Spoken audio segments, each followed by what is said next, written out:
What exactly is EFT? EFT stands for Emotional Freedom Techniques. So our body is essentially energy, and this energy flows through our body through these meridian pathways. What happens when we experience trauma? The energy flowing through these meridian pathways gets blocked. What is a trauma, right? A trauma is anything that is experienced by our nervous system as being too overwhelming, where we don't feel safe. So you can have what they call big T traumas, which are extreme cases of abuse. And then you can have little t traumas, which are smaller, consistent events that happen to a person where the body, the nervous system, and we perceived our environment as being threatening, too overwhelming, not safe, stuck. Those are the two definitions of traumas. So what happens is when our nervous system or body experiences a trauma, the energy in these meridian pathways get stuck, they get blocked. So we are essentially energy. As well, we are also mind, body, soul working together. So what happens is when the body experiences a trauma, this will get encoded in our nervous system. Our body speaks a different language to our mind. So EFT combines both. It speaks the language of the body and it speaks the language of the mind. As we are saying different phrases, as we are talking through whatever it is that we are trying to work through, we are tapping on these tapping points. And what this is doing, this is sending a calming signal to the amygdala, to our nervous system, that we are safe right here, right now. So as we are bringing up traumatic memories, traumatic events, struggles, fears, anxieties, as we are speaking about them and exposing ourselves to them and bringing the awareness there, we are tapping on these points to let the body know at the same time that we are safe right here and right now.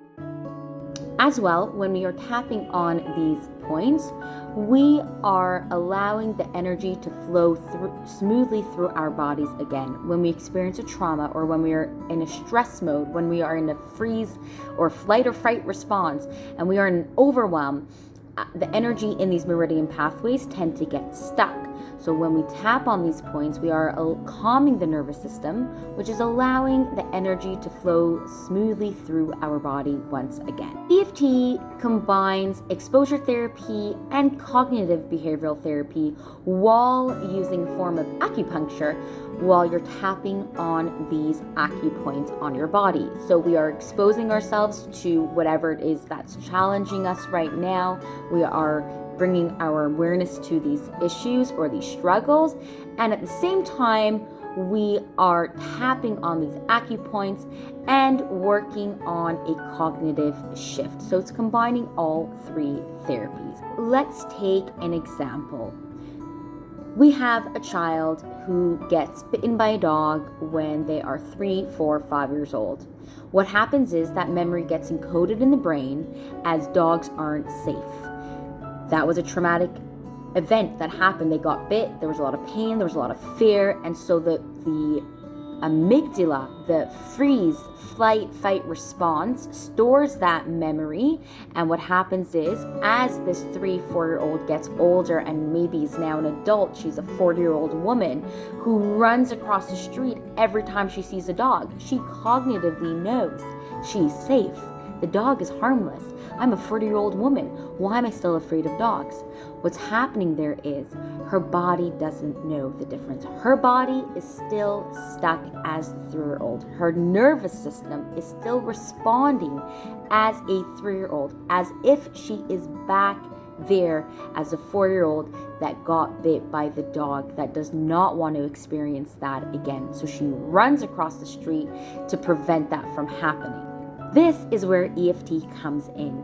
EFT, while exposing herself to this traumatic memory, we are tapping on the points to send calming signals to the nervous system, to the amygdala, to the body, to let it know that it's safe right here, right now. Even though I'm bringing up this memory, even though that happened right here, right now, I am safe. And it re-encodes the memory in the nervous system. So what happens moving forward is the next time she sees a dog, she isn't afraid and doesn't have the same response as running across the street. What we are aiming to do is to not only cognitively tell her, I am safe when I see a dog as a 40-year-old grown woman. That happened years ago. We are trying to tell the body as well.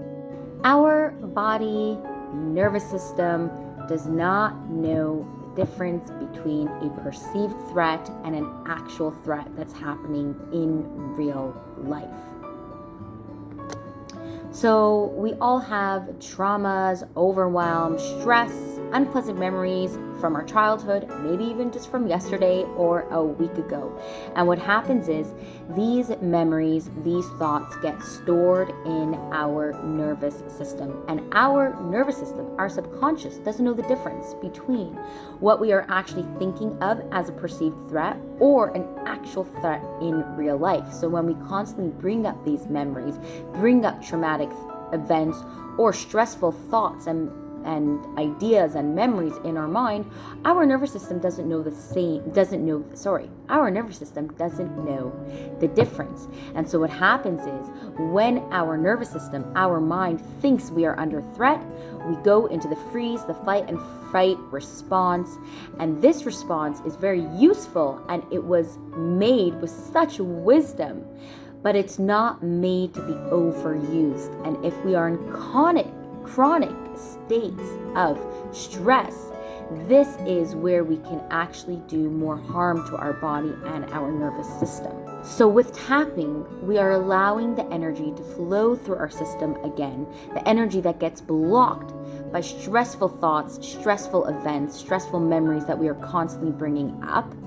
And as well, our body and our nervous system, like we said, doesn't know the difference between actual threatening events that are happening in actual reality right here, right now, and perceived thoughts, perceived threats that we are thinking of, memories that we're going back to in the past. It doesn't know the difference. So when we tap and we bring up these stressful memories, we are recoding the memory in our brain. We are speaking the language of the body.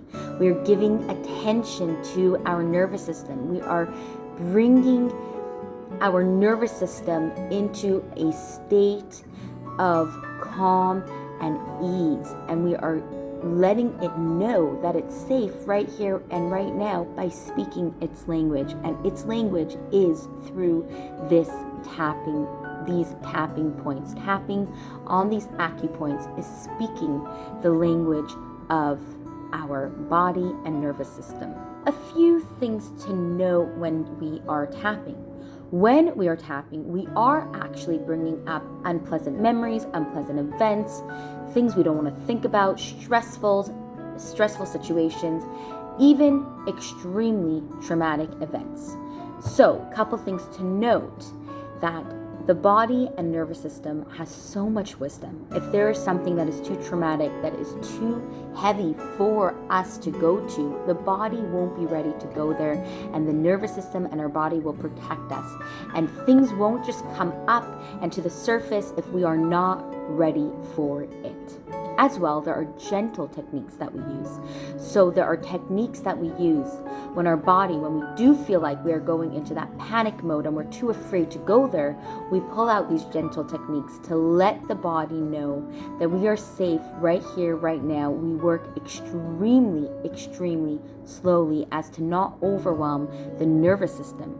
We don't need to re-traumatize ourselves and our bodies and our nervous systems to heal, to release anything that we want to release, any old traumatic memories, any old limiting beliefs that we want to release. We don't need to re-traumatize ourselves in order to do that. EFT is very much a mind-body medicine. A lot of us can live in our heads and we analyze and we overthink and we try and make connections, and EFT shifts the focus to come more into the body at times, not all the time, but we do focus on trying to let go of the mind and really tune into the body to guide us and let the body guide us to come to our own answers and healing and process. A lot of the times we try and process things with our mind, and our mind is sometimes working against us. Sometimes it can be. With EFT, we want to flow more into the body and let the subconscious brain take over. Not our conscious mind, but the subconscious mind take over. That being said, there are sometimes the feeling of overwhelm in the body. The body might not feel safe, and so then we don't want to shift ourselves super strong into our body, because bringing the awareness into our body can sometimes be too much for us. So there's this balance of knowing when to bring the awareness into the body, when to bring more of the awareness into the mind. And that's where you work with a clinical EFT practitioner that will help guide you to know which one to do when. In tapping, we always focus on what I like to call is the truth. Other people tend to call it the negative, the thoughts and feelings that we're trying to run away from. We don't want to go there. I'm feeling anxious. I don't want to bring my awareness that I'm feeling anxious because it doesn't feel good. So I want to just talk about being positive. This is what we call toxic positivity. All our emotions are guidance, and even though they're unpleasant to be felt, the truth of the matter is what we resist persists, and sometimes to experience true healing, we need to go through the darkness to get to the light. That doesn't mean that we need to sit in our darkness, that we need to sit in the pain, that we need to dramatize it and really sit there for too long. That's not what that means. That means that we are what it does mean is that we are bringing our awareness to what we are truly feeling right here in this moment. We're not trying to run from anything. We're not bringing the awareness because we're going to get stuck there. We're bringing the awareness to what is true for us. We are meeting ourselves where we were at in order to release, in order to process, in order to heal, so that we can move on. And the reason we can go there with feeling safe is because we are tapping. The key point here is when we are bringing up unpleasant emotions, when we are bringing awareness to the fact that I am actually feeling so anxious right now. Oh my God, I'm so anxious. I don't know what to do. When we are saying that wall tapping, that is key, because that is letting the nervous system know that we are calm.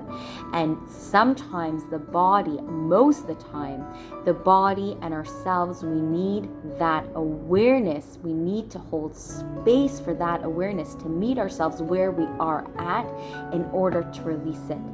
And it will just persist. It will just persist if we constantly resist it. So we focus and we tap on what I call the truth, or other people call the negative emotions, the dark emotions, the past, the old traumas, all the fears and worries.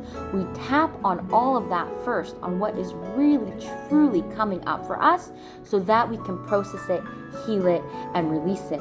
We're not tapping on it or bringing the awareness there so that we can get stuck in it, we can ruminate in it, we can get stuck in it, and it's not going to encode it further in your brain. Just the opposite. We are focusing on what is true for you right now in order to process and release it. And the key here is that we are tapping. Because I don't know if most of you have been through talk therapy. You might know that sometimes you left feeling worse than when you came in, because you just rehashed all your childhood memories and traumas and all of that darkness you brought up, and you just spoke about it, and then you felt hopeless. You left feeling worse than when you walked in. Key here is that we are letting the body know it's safe. We are speaking the language of the body as well. Not only the mind, not only rehashing things in our conscious brain, but bringing up the subconscious as well as talking the body's language. And this allows for us to heal it, to release it, to process it. Tapping has been proven to be helpful with releasing PTSD symptoms, anxiety, depression, chronic pain, weight loss. I myself personally used it to get off of medication that I had been on for over 16 years for crippling anxiety and depression and severe OCD. And I used EFT to heal that all. I had to go through the process and sit with the darkness in order to release it, but I didn't sit there to get stuck. It just released, and I constantly still use it in my everyday practice to release more and more and more and more. During an EFT session, something to remember is the body releases emotions in many various ways. Crying is a massive release, sneezing, burping, tooting, yelling, making different body movements, body sounds. These are all ways the body is releasing, not only through talking. We release through so much more. So know that that is all normal and healthy and very, very much encouraged. And always remember, you don't need fixing because you are not broken. Sending so much love and peace.